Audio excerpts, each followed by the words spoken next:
according to the liberal media in the United Kingdom and across much of the Western world, I am the devil incarnate. I am the Pied Piper of Hamelin, who has led ordinary, working class people, little people, business people, those who believe in the nation state, those who are unashamed to stand up for their own Judeo-Christian culture. I am the one that started off this global revolution which the liberal establishment media still haven't got to grips with. They hate me, they loathe me, they despise me, they do everything they can still on a daily basis to do me down, and I'm very, very pleased about that. In fact, last Sunday was very special for me, very special, because we had a visitor to the United Kingdom last year. One Hillary Rodham Clinton was in town last Sunday. She was there selling her book, published by Simon & Schuster, available on the market in the UK at £20 per copy. Clearly the Clintons haven't yet made quite enough money. And it's called What Happened? And she gives 16 reasons as to why she did not become the 45th President of the United States of America, thank God. And she blames everybody. She blames Trump. She blames ignorant Midwest people who lack her intellect and probably don't wash enough, in her opinion. Well, such is the attitude, isn't it? Such is the attitude of our lords and masters. Such is the attitude of the establishment. They think they know better than us how we should live our lives, and they've done their best over the last couple of decades to take away from us the opportunity for us to express our opinion. And what we did in 2016 with Brexit and with Trump is we said, the hell with you. We know how we want to live our lives. We know who we want to govern us, and we want you gone.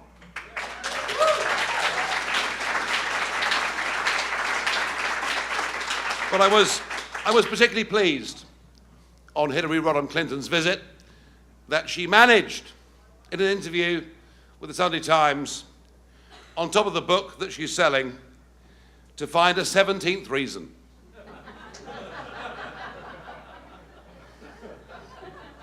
A 17th reason. Oh, and by the way, the first 16 reasons for her losing, none of them include her. None of them include her right of entitlement as she saw it. I mean, who would have thought America would have embraced the hereditary principle? But in many ways it did. Well, in many ways it did, didn't it? I mean, you know, listen, I'm a foreigner. I'm a Brit. But I did I detect over there? There's a fellow Brit over there.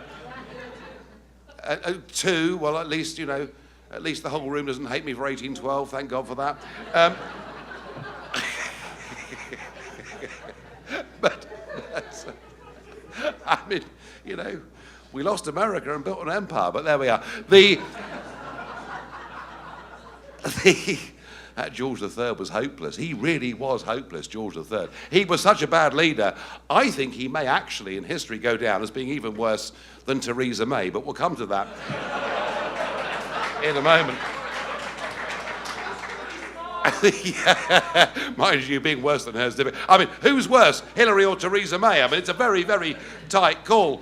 But no, she does not believe that her loss of that presidential election had anything to do with her at all. But the 17th reason that she found when she was in London last Sunday was one Nigel Farage, and the fact that I had the audacity to stand on a platform in Jackson, Mississippi with Donald J. Trump And clearly, the words that I used hurt and wounded her. Now, Jackson, Mississippi was tricky for me because nobody had criticized President Obama on our side of the pond more than me.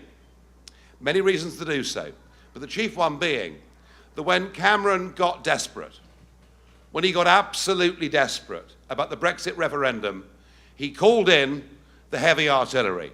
He called in the most powerful man in the world. He called in President Obama, who arrived at Heathrow Airport to much acclaim and great fanfare. And Obama was to be, for Cameron, the tipping point. That was to be the moment at which the British people, the scales would fall from the eyes, and we would realise the sheer lunacy and stupidity that had been put about by Farage for 25 years.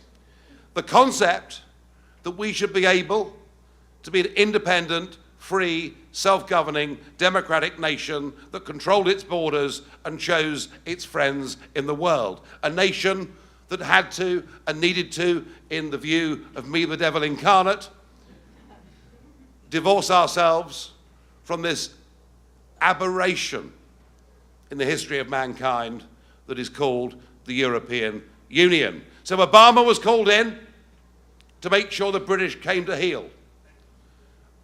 And Obama, whether you like him or don't like him, and I suspect in this room he's not necessarily top of the pops, but Obama is, above all, a great public speaker. Nobody here should deny that. He's a tremendous orator and public speaker.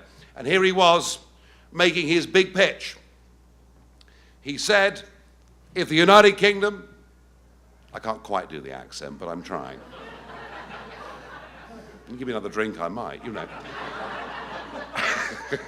He said, if the United Kingdom votes for Brexit, then as far as America is concerned, you will be at the back of the line. And he said it in a way of sneering, looking down the nose condescension. He said it to the country that has been for 100 years and more your greatest friend and ally in the world. He said it to the nation with whom together we, in the First and Second World Wars, lost millions of our young men to defend the principles of liberty and freedom, not just for us, but for the whole of the Western world. And he said it in a way that repulsed the British people and helped drive us on to voting for Brexit. And I will, to my dying day,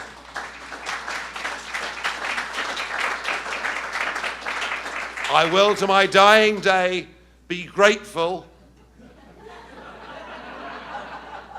to Barack Obama for helping us take back our liberty, our freedom, and our country. Thank you, Barack Obama.